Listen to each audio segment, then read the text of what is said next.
آج ایک بہت ہی دلچسپ غدود کی بات کرتے ہیں جو انسانی جسم میں ہر وہ کام کر رہا ہے جو آپ کی سوچ ہو سکتی ہے۔ اگر یہ کہا جائے کہ ہمارے جسم میں یہ بالکل ایسی حیثیت کا حامل ہے جیسے گاڑی کے اندر انجن، تو غلط نہیں ہوگا۔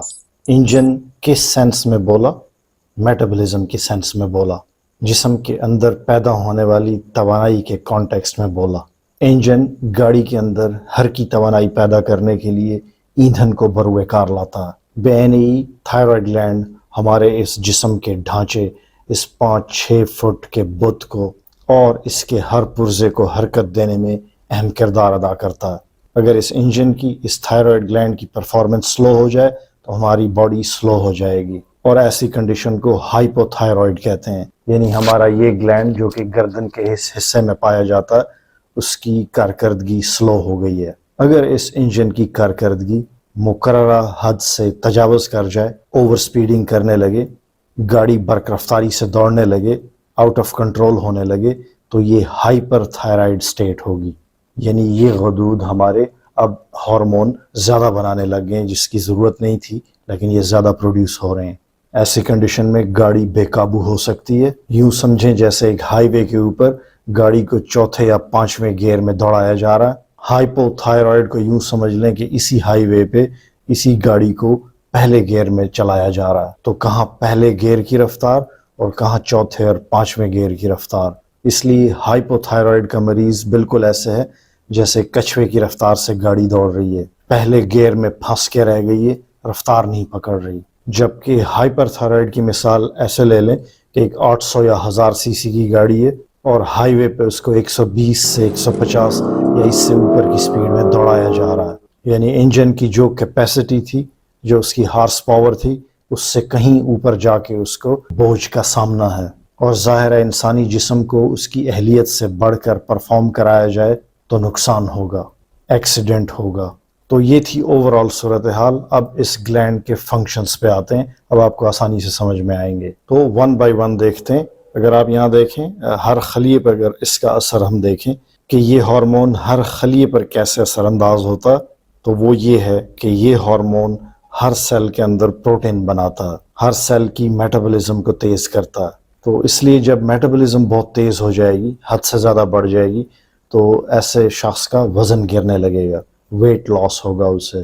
ایسے شخص کو بھوک زیادہ لگے گی کیونکہ توانائی اتنی زیادہ صرف ہو رہی ہے، ہائپر میٹابولک سٹیٹ ہے کہ اس کو بار بار کھانا پڑتا ہے۔ اور یہی وجہ ہے کہ جب میٹابولزم ان لوگوں میں تیز ہوتی ہے، ہائپر تھائرائیڈ پیشنٹ میں، تو جسم کے اندر ہیٹ پروڈیوس ہوگی۔ ان لوگوں کو گرمی زیادہ لگتی ہے، ان کو ہیٹ انٹالرنس ہوتی ہے، گرمی زیادہ برداشت نہیں کر سکتے۔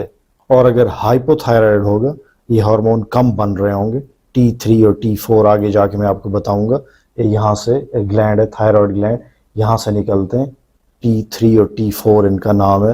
یہ اگر کم ہو جائیں گے تو بالکل اس کے برعکس ہوگا، وزن بڑھے گا، بھوک کم لگے گی، اور کولڈ انٹالرنس ہوگی، سردی زیادہ برداشت نہیں کر سکتے یہ لوگ۔ ان لوگوں کو ٹھنڈ زیادہ لگتی ہے۔ دل کے اوپر اثرات کو دیکھ لیتے ہیں، تو تھائرائیڈ ہارمونز یعنی T3 اور T4 دل کے اندر کچھ ایسے مخصوص دروازے ہوتے ہیں، ریسیپٹرز ہوتے ہیں جن کو بیٹا 1 ریسیپٹرز کہتے ہیں، یہ ان کو سٹیمولیٹ کرتے ہیں، ان کو ایکٹیویٹ کرتے ہیں۔ اور یہ ریسیپٹر پیس میکرز کے اوپر ہوتے ہیں۔ آپ نے اکثر نام سنا ہوگا کہ فلاں کو پیس میکر لگا ہے، تو یہ جو قدرتی پیس میکر ہمیں اللہ نے دیا ہوا، یہ اس کے اوپر موجود ہوتے ہیں۔ تو جب یہ ہارمون اس پیس میکر کو سٹیمولیٹ کرتے ہیں تو دل کی دھڑکن بڑھتی ہے۔ اس لیے اگر بہت زیادہ یہ ہارمون بڑھا ہوا ہوگا تو دل کی دھڑکن بہت تیز ہوگی، پالپیٹیشنز ہوں گی ایسے لوگوں کو، بلڈ پریشر بھی بہت زیادہ ہائی ہو سکتا ہے۔ لیکن ہائپو تھائرائیڈ کے پیشنٹ کو، جن کا یہ ہارمون کم بن رہا ہے، ان کی دل کی دھڑکن کم ہوگی۔ ایک دلچسپ بات یہاں پہ بتا دوں کہ ہائپو تھائرائیڈ کے پیشنٹس یعنی جن میں یہ ہارمونز کم بنتے ہیں، ان کے دل کی دھڑکن تو بے ربط ہوگی، پالپیٹیشنز تو ان کو ہو سکتی ہیں، مگر ان کا بی پی بھی ہائی ہوگا۔ ہونا تو یہ چاہیے تھا نا کہ بالکل اس کے الٹ ہوتا، وہاں پہ ہائی ہو رہا تھا بی پی، یہاں پہ لو ہو جاتا، لیکن ایسا نہیں ہوتا، ان میں بھی بی پی ہائی ہوتا ہے۔ اس کا ریزن کیا ہے؟ ریزن اس کا یہ ہے کہ اگرچہ بیٹا 1 ریسیپٹرز تو کم بنیں گے، مگر ساتھ ساتھ اس ہارمون کی کمی کی وجہ سے الفا 1 ریسیپٹرز بڑھ جاتے ہیں، جو کہ ہماری خون کی شریانوں کے اوپر ہوتے ہیں، بلڈ ویسلز کے اوپر ہوتے ہیں۔ اور لوگ جانتے ہیں کہ جب الفا 1 ریسیپٹرز کی تعداد یا ڈینسٹی بڑھے گی تو بلڈ پریشر ہائی ہوگا، بلڈ ویسلز سکڑ جاتی ہیں۔ تو یہی وجہ ہے کہ اگر یہ ہارمون بڑھ جائے یا گھٹ جائے، دونوں صورتوں میں ہائی بلڈ پریشر ہوگا۔ آنتوں کے اوپر اس کا اثر دیکھتے ہیں، اگر یہ ہارمون بڑھ جائے گا تو آنتوں کی موومنٹ، اس کی پیرسٹالسس، آنتوں کی حرکت بڑھ جائے گی، اور آنتوں کی حرکت جب بڑھ جاتی ہے تو ڈائریا ہوتا ہے، آنتوں کے اندر سیکریشنز یا رطوبتیں وہ بھی بڑھ جائیں گی، اور جب یہ دونوں چیزیں ہوتی ہیں تو اس کنڈیشن کو ہم ڈائریا بولتے ہیں۔ جن کے تھائرائیڈ ہارمون بڑھے ہوئے ہوتے ہیں ان کو ڈائریا رہتا ہے، اور اس کے بالکل الٹ اس وقت ہوتا ہے جب تھائرائیڈ ہارمون کم ہو جاتے ہیں، ہائپو تھائرائیڈ ہوتا ہے، ان لوگوں کو کانسٹیپیشن ہوتی ہے۔ جلد کے اوپر کیا اثر ہوگا؟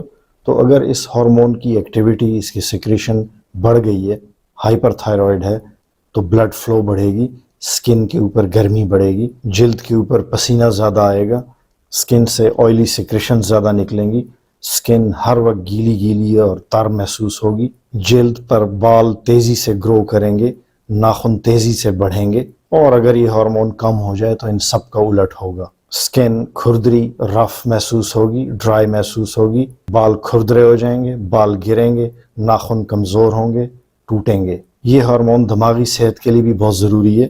اگر یہ ہارمون بہت زیادہ بڑھ جائے تو اس سے انگزائٹی ہوگی، ڈپریشن ٹائپ کی کیفیت ہوگی مریض میں، اسے چڑچڑاپن ہوگا، نیند نہیں آئے گی، ہاتھوں میں کپ کپی یا ٹریمر ہوگا، ہائپر تھائرائیڈ کے مریض کے پٹھے کمزور ہوں گے، سانس لینے میں دشواری ہوگی، ہڈیاں کمزور ہوں گی۔ دلچسپ طور پہ اگر یہ ہارمون کم ہو جائے، یعنی ہائپو تھائرائیڈ ہو، تو بھی ایسی علامات آتی ہیں، انگزائٹی ہوتی ہے، ڈپریشن ہو سکتی ہے، ہر وقت تھکاوٹ رہے گی، ذہنی طور پہ بندہ کمزور ہو جاتا ہے، اس کی یادداشت کمزور پڑ جاتی ہے، مینٹل فاگ سی رہتی ہے۔ اب دیکھتے ہیں کہ آپ نے ٹیسٹ کون سے کرانے ہیں اگر آپ کو یہ تکلیف ہے تو اس کے لیے جو بہت عام سے کامن سے ٹیسٹ ہیں ان کو TSH، T3 اور T4 بولتے ہیں۔ تو TSH وہ ہارمون ہے جو کہ ہمارے دماغ سے آتا، ہمارے ناک کی سیدھ میں، یہاں پہ ماتھے کے پیچھے ایک گلینڈ ہے جس کو پیچوٹری گلینڈ کہتے ہیں، یہ وہاں سے آتا ہے، تو وہاں سے آتا ہوا یہ پھر یہاں پہ ہمارے تھائرائیڈ گلینڈ کو سٹیمولیٹ کرتا ہے، جس سے پھر دو اور ہارمون نکلتے ہیں،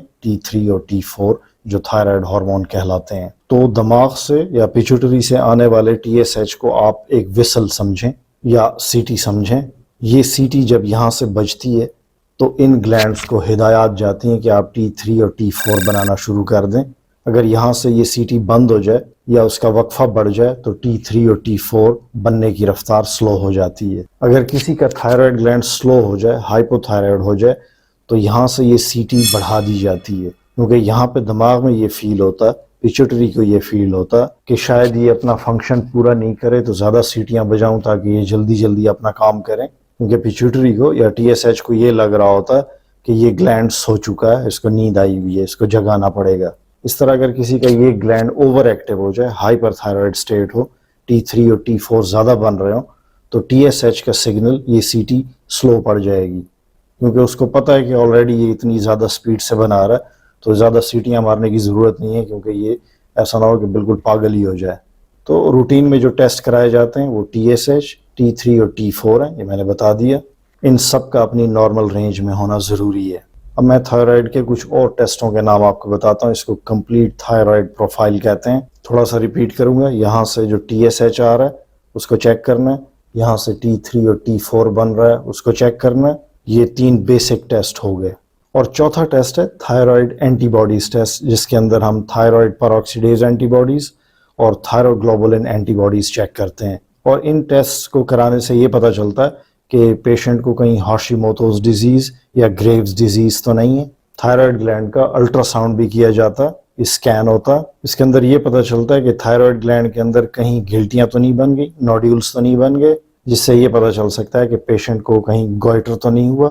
ریڈیو ایکٹیو آیوڈین ٹیسٹ بھی ہوتا ہے، جس کے اندر یہ دیکھا جاتا ہے کہ تھائرائیڈ گلینڈ کتنا آیوڈین جذب کر پاتا ہے۔ اور آخر میں ہے FNA، فائن نیڈل ایسپائریشن بایوپسی، یہ ان مریضوں کو ریکمینڈ کیا جاتا ہے جن کے تھائرائیڈ میں گلٹیاں ہوں، نوڈیولز ہوں، تو ایک فائن نیڈل یہاں سے گزاری جاتی ہے اور وہاں سے اسپیسیمن کو کھینچا جاتا ہے، سیلز کو کھینچا جاتا ہے، پھر ان سیلز کو لیب میں ٹیسٹ کیا جاتا ہے، مائکروسکوپ میں دیکھا جاتا ہے، جس سے یہ پتہ چل سکتا ہے کہ کہیں اس گلینڈ کے اندر کوئی ٹیومر تو نہیں ہے، بینائن ٹیومر بھی ہو سکتی ہے، میلیگننٹ یا کینسرس ٹیومر بھی ہو سکتی ہے۔ تو یہ تھی اس موضوع پر پہلی ویڈیو۔ ایک اور ویڈیو میں بھی انشاءاللہ آپ سے ملاقات ہوگی، جس میں اس کے علاج اور جو آپ کے پاس آپشن موجود ہیں ان پہ میں تبصرہ کروں گا۔ دیکھنے اور سننے کا بہت شکریہ، دوبارہ ملتے ہیں، فی امان اللہ۔